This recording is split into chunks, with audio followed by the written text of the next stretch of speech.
बहुत पुरानी बात है। गांव में एक बहुत होनहार लड़का हुआ करता था। वह धनुर्विद्या में बहुत निपुण था और वह राज्य का सबसे अच्छा धनुर्धर बनना चाहता था। गांव में प्रतियोगिताओं में वह हमेशा प्रथम आता था। सबसे अच्छा धनुर्धर बनने का सपना लेकर वह एक बहुत प्रसिद्ध गुरु के आश्रम में गया और उनको अपने लक्ष्य के बारे में बताया। गुरु ने उस लड़के से कहा, अगर तुम राज्य के सबसे अच्छे धनुर्धर बनना चाहते हो तो तुमको मेरी हर एक बात बिना प्रश्न किए माननी पड़ेगी, तभी तुम यह लक्ष्य प्राप्त कर सकते हो।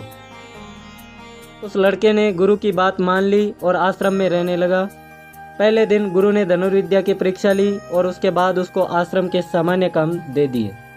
जंगल से लकड़ी काट कर लाना, गाय की सेवा करना और आश्रम के विभिन्न काम करना, और जितना वक्त मिले उसमें आश्रम के दूसरे शिष्यों के लिए धनुष बाण बनाना। वह लड़का प्रतिदिन प्रतीक्षा करता रहता था कि गुरु अब उसको धनुर्विद्या के कुछ नए गुण सिखाएंगे, पर ऐसा कुछ नहीं हो रहा था।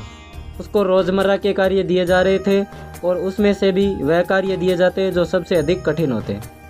धीरे धीरे शिष्य का गुरु से विश्वास उठने लगा। शिष्य को लगने लगा कि गुरुजी उसको मूर्ख बना रहे हैं और अपने सारे काम करवा रहे हैं। इतने दिनों में उन्होंने मुझे एक भी धनुर्विद्या का गुण नहीं सिखाया, बल्कि लकड़ी काटना और ना जाने क्या क्या सिखा रहे हैं। एक दिन आवेश में आकर शिष्य गुरु से कहता है कि आप मेरा गलत फ़ायदा उठा रहे हैं और आप मुझे कुछ भी नहीं सिखा रहे। जैसा मैंने लोगों से आपके बारे में सुना था, आप वैसे बिल्कुल भी नहीं हैं, इसलिए आज मैं यह आश्रम छोड़कर जा रहा हूँ। मैं बड़ी उम्मीद से आपके पास आया था, पर अब मुझे लगने लगा है कि मुझे स्वयं ही अपने लक्ष्य को प्राप्त करना होगा। इतना कहकर शिष्य आश्रम छोड़कर वापस अपने गांव चला जाता है और गुरुजी भी मुस्कुरा के शिष्य को आशीर्वाद देते हैं और अंदर चले जाते हैं। शिष्य घर जाकर के फिर से धनुर्विद्या का अभ्यास करना शुरू करता है और जब वह धनुर्विद्या का अभ्यास करता है तो देखता है उसके हाथ पहले से अधिक मजबूत है और वह आसानी से निशाना लगा सकता है। अब उसको धनुष उठाने में भी बहुत सहूलियत हो रही है और उसका तीर अब बहुत दूर तक जा रहा है, जो पहले इतनी दूर तक नहीं जाता था। एक ही दिन के अभ्यास से उसको यह समझ में आ गया कि पहले से उसकी धनुर्विद्या में बहुत अधिक बदलाव आ गया है और वह पहले से बेहतर हो गया है। उसको यह एहसास हुआ कि दैनिक कार्य करवाते हुए भी उसके गुरुजी धनुर्विद्या के बारे में ही सिखा रहे थे। वह तुरंत आश्रम गया और गुरुजी से माफ़ी मांगने लगा। गुरुजी ने कहा, तुमने बहुत दिनों तक बिना प्रश्न किए जो मैंने कहा वह किया। मुझे लग रहा था तुम बहुत पहले चले जाओगे, पर तुमने मेरा कहा कई दिनों तक माना और मैं तुमको धनुष बाण इसलिए सिखा रहा था ताकि तुम उसकी खूबियों को अच्छे से जान सको, और दैनिक कार्य इसलिए करवा रहा था ताकि तुम्हारा शरीर मजबूत हो सके और तुम दूर के लक्ष्य भी आसानी से भेज सको। धनुर्विद्या तो तुमको पहले से आती है, तुम्हें उसमें बहुत कम अभ्यास की ज़रूरत है, जो कि मैं तुम्हें बाद में सिखाऊंगा।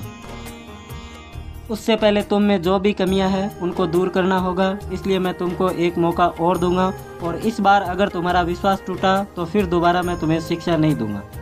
शिष्य ने गुरु के पैर पकड़ लिए और कहा, इस बार ऐसा कुछ नहीं होगा, मुझ अज्ञानी को क्षमा कर दीजिए और मुझे फिर से अपना शिष्य बना लीजिए, जिससे मैं धनुर्विद्या में ही नहीं बल्कि सभी गुणों में पारंगत हो सकूं। गुरुजी ने अब फिर से शिष्य को कुछ ही दिनों में धनुर्विद्या सिखाना शुरू कर दिया और शिष्य ने भी अपना लक्ष्य बहुत आसानी से प्राप्त कर लिया। एक छोटी सी कहानी है जिसके माध्यम से हमें यह शिक्षा मिलती है कि किसी भी कार्य को करने से पहले हमें यह ज़रूर समझ लेना चाहिए कि उसका हम पर क्या प्रभाव पड़ रहा है। कभी कभी हमको जो काम छोटे लगते हैं और दैनिक जीवन के लगते हैं, उनसे भी हमारे आचरण और गुणों में बहुत बदलाव होता है। इसलिए हमें छोटे से कार्य को भी बहुत बड़ा समझकर ही करना चाहिए और किसी भी कार्य को छोटा नहीं समझना चाहिए।